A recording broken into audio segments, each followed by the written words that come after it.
The neon "Open 24/7" sign buzzed in the desert darkness when 6 motorcycles roared into the gas station lot. Jessica barely had time to look up before the leader, a massive man covered in tattoos, kicked open the glass door. "Fill 'em up, Cripple," he snarled, grabbing her shirt and yanking hard. The fabric tore with a sickening sound, but what spilled out wasn't weakness. Carved deep into her skin was the eagle, globe, and anchor of the United States Marine Corps, surrounded by scars that told a story no biker gang could ever understand.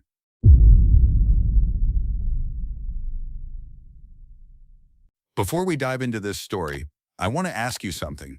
Have you ever been alone, outnumbered, facing people who thought you were helpless? Have you ever been underestimated because of a disability or the job you do? If this has happened to you, share your story in the comments below. I read every single one, and your experience might inspire the next story we tell here. Route 66 stretched endlessly through the Arizona desert, a ribbon of asphalt cutting through miles of nothing. The Roadrunner gas station sat like a lonely beacon at mile marker 24/7, 43 miles from the nearest town in either direction. During the day, it served truckers, tourists, and the occasional local. But at night, when the desert wind howled across the empty landscape, it became something else entirely, a target. Jessica Martinez, 29 years old, had worked the graveyard shift for 8 months now. Her auburn hair was always pulled back in a practical ponytail, and her green eyes carried the weight of someone who had seen too much. She moved with a noticeable limp, her left leg stiff from an old injury that made walking painful and running nearly impossible.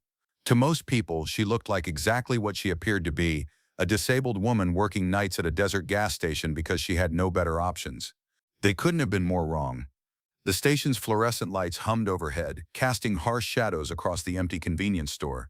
Jessica restocked cigarettes behind bulletproof glass, the same routine she'd followed every night for months. The isolation didn't bother her. After what she'd been through, solitude was a gift, not a curse. She'd chosen this place specifically because it was quiet, far from crowds and questions and the kind of attention that came with being recognized. At 11:47 p.m., the silence shattered. The rumble started as a distant vibration, growing louder until it became a thunder that shook the windows. Jessica looked up from her clipboard, watching through the glass as 6 motorcycles roared into the parking lot. Their headlights cut through the darkness like angry eyes, and she could hear the riders shouting to each other over the noise of their engines. The Scorpion Motorcycle Club had a reputation that stretched across 3 states.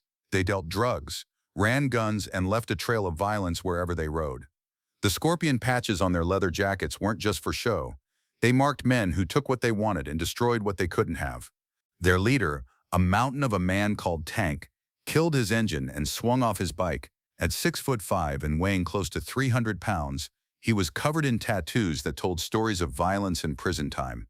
His beard was streaked with gray, and his small, cruel eyes scanned the gas station like a predator sizing up prey. "Well, well," he said, his voice carrying across the lot, "looks like we found ourselves a little oasis." His crew laughed, a sound like breaking glass. There was Snake, thin and wiry with track marks on his arms. Diesel, whose scarred face spoke of too many bar fights. Razor, who got his name from his preferred weapon, and 2 younger prospects, eager to prove themselves worthy of the patch. Jessica's hand moved instinctively toward the panic button beneath the counter, but she stopped herself. The nearest sheriff's deputy was 30 minutes away on a good night. By the time help arrived, whatever was going to happen would be long over. Tank approached the glass partition, his boots heavy on the concrete. Up close, Jessica could see the details of his tattoos.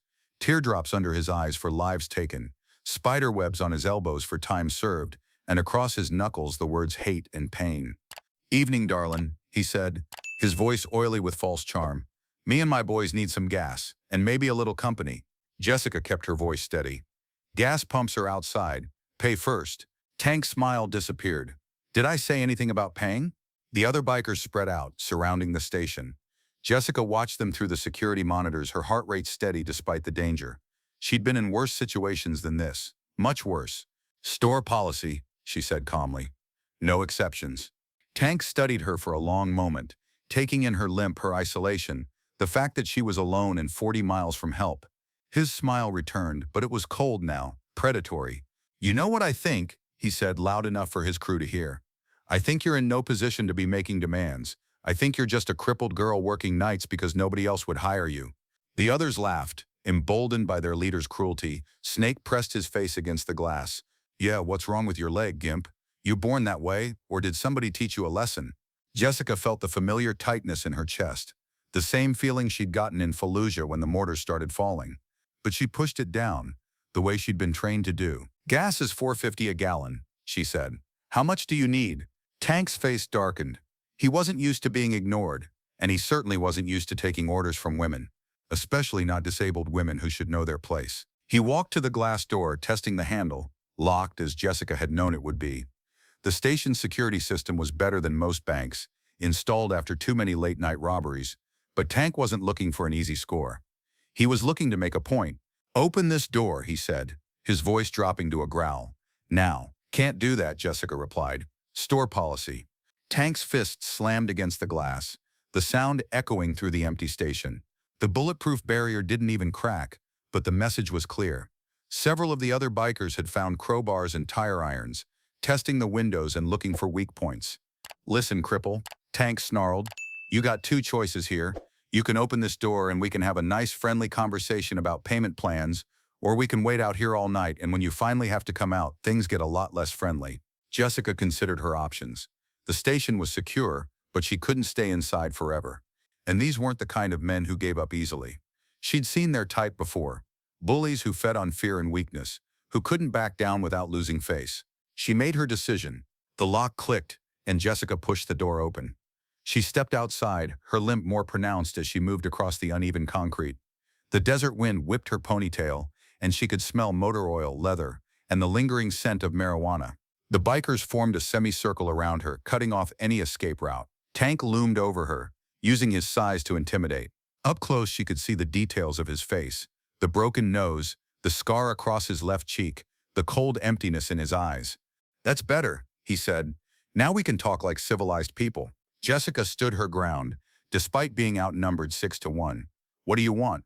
Well, now that you mention it, Tank said, stepping closer. We want gas, food, smokes, and whatever cash you got in that register. Call it a road tax. Can't do that, Jessica said. Tank's backhand came without warning, a brutal slap that sent Jessica stumbling backward. She caught herself against one of the gas pumps, her cheek burning from the impact. Wrong answer, Tank said. Let me try again. We want everything in that store, and you're going to give it to us with a smile. Jessica straightened, wiping blood from the corner of her mouth. No, the simple word hung in the desert air like a challenge. Tank stared at her, disbelief warring with rage on his face. His crew looked back and forth between them, sensing that something significant was happening. What did you just say to me? Tank asked, his voice deadly quiet. I said no, Jessica repeated. You want something, you pay for it. You don't want to pay, you leave. Tank's laugh was harsh and ugly. You got some nerve, I'll give you that. Stupid nerve, but nerve all the same. He grabbed Jessica by the front of her uniform shirt, his massive fist bunching the fabric. Maybe you didn't hear me the first time.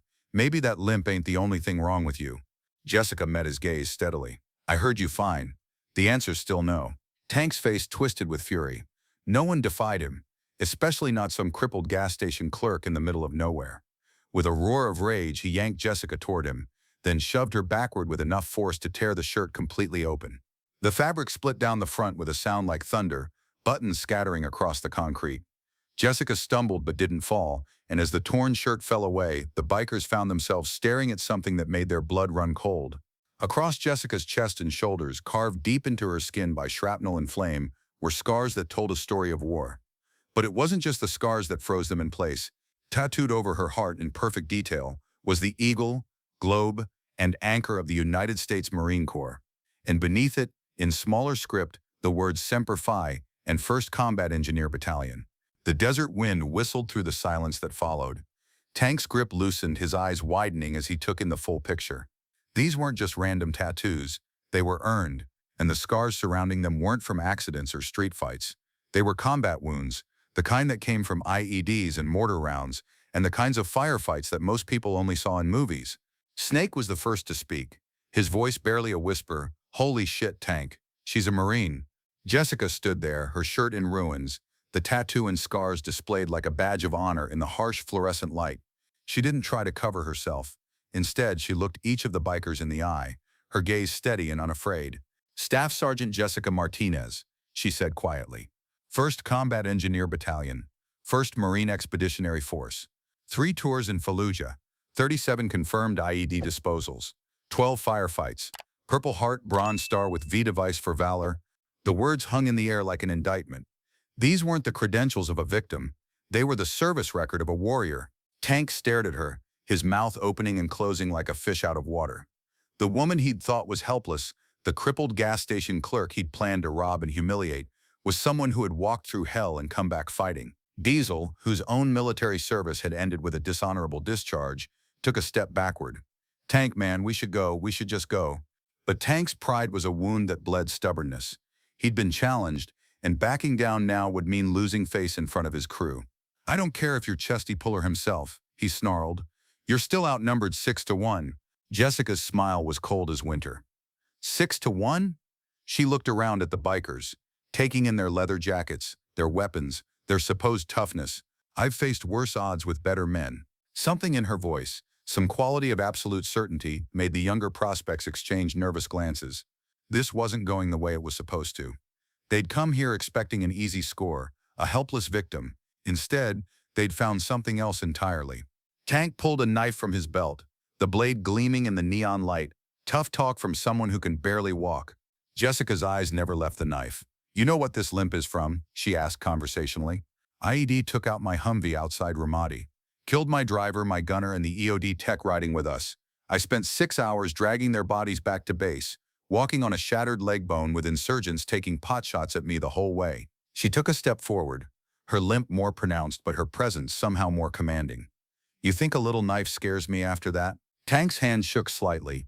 The weather from rage or something else, it was hard to say. "Shut up, just shut up and give us what we want." "What you want," Jessica said, her voice carrying the authority of someone used to being obeyed, "is to get back on those bikes and ride away. Because if you don't, you're going to find out why Marines are called the few and the proud." The standoff stretched on, tension crackling like electricity in the desert air. Tank's crew looked to him for guidance, but for the first time in years, their leader seemed uncertain. The woman standing before them wasn't what she had appeared to be. The scars on her chest told stories of courage under fire, of sacrifice and service that dwarfed their petty criminality. Finally, Razor spoke up, his voice cracking slightly. "Tank, man, let's just go. This ain't worth it." "She's one woman," Tank roared, but there was desperation in his voice now. "One crippled woman." Jessica's laugh was harsh. "One Marine," she corrected. "And Marines don't quit, we don't back down, and we sure as hell don't let bullies push us around." The desert wind picked up, sending dust devils dancing across the parking lot. In the distance, a coyote howled, the sound echoing off the empty landscape. And in that moment, something shifted. The power dynamic that had seemed so clear when Tank first walked into the station had completely reversed. Tank looked around at his crew, seeing doubt in their eyes for the first time. These men had followed him because he projected strength, because he seemed unbeatable. But faced with genuine courage, with someone who had stared death in the face and walked away standing, his bluster seemed hollow. "This isn't over," he said. But even he could hear how empty the words sounded. Jessica pulled the torn edges of her shirt together, covering the tattoo but not the scars. "Yes, it is," she said quietly. "And you know it." One by one, the bikers began to back toward their motorcycles. Tank held out the longest, his pride warring with the growing certainty that he had bitten off more than he could chew. Finally, with a curse that would have made a sailor blush, he turned and stalked toward his bike. "This ain't over," he shouted again, but the words carried no weight. They were the empty threat of a bully who had been stood down. The motorcycles roared to life. The sound that had seemed so threatening when they arrived, now seeming more like the retreat it was. Tank gunned his engine, spraying gravel as he led his crew back onto Route 66, their headlights disappearing into the darkness. Jessica stood alone in the parking lot, watching them go. The desert wind whipped her hair and she could feel the familiar ache in her leg that always came after standing for too long. But she was alive and she was undefeated, and that was what mattered. Inside the station, she found a spare shirt in her locker and cleaned the blood from her mouth. In the bathroom mirror, she could see the edge of her tattoo beneath the collar of the fresh shirt. The eagle, globe, and anchor, semper fidelis, always faithful. She'd come to this job looking for anonymity, for a place where she could fade into the background and try to forget the things she'd seen and done. But tonight had reminded her of something important. You can take the Marine out of the fight, but you can never take the fight out of the Marine. The rest of her shift passed quietly. A few truckers stopped for gas and coffee, treating her with the casual respect they showed all service workers. They had no idea that they were buying their gas from someone who had defused bombs while under enemy fire, someone who had saved lives and earned medals for valor. And that was fine with Jessica. She didn't need recognition or praise. She'd done her job, served her country, and earned her place among the few and the proud. The scars on her chest and the limp in her step were reminders of that service, badges of honor that no bully could ever take away. As the sun began to rise over the desert, painting the sky in shades of pink and gold, Jessica thought about the choices that had led her here. The decision to enlist after 9/11, the 3 tours in Iraq defusing IEDs and saving lives, the explosion that had ended her military career but not her warrior spirit, and finally the choice to find peace in the quiet of the desert, serving travelers and truckers instead of country and corps. But tonight had shown her something important. Peace wasn't the absence of conflict. Peace was the strength to face whatever came your way, to stand your ground against bullies and cowards, to protect what mattered even when you were outnumbered and alone. The Marines had taught her that, semper fi, always faithful, to country, to corps, to the values that made a person worth defending. And sometimes that meant standing up to 6 bikers in a desert gas station, not because it was easy or safe, but because it was right. Jessica Martinez, Staff Sergeant, United States Marine Corps, finished her shift as the sun climbed higher in the Arizona sky. Her leg still hurt, her cheek was still swollen from Tank's backhand, and her shirt still bore the memory of violence. But she was unbroken, unbowed, and ready for whatever the next night might bring. Because Marines don't quit, they adapt, they overcome, and they endure. Always faithful, always ready, always Marine. Before you go, I want to hear from you. Have you ever stood up to bullies when you were outnumbered? Have you ever had to draw on inner strength you didn't know you had? Share your story in the comments below. Your courage might inspire someone else who needs to hear it. And if this story moved you, hit that subscribe button because everyone has a warrior inside them and everyone deserves to have their story told.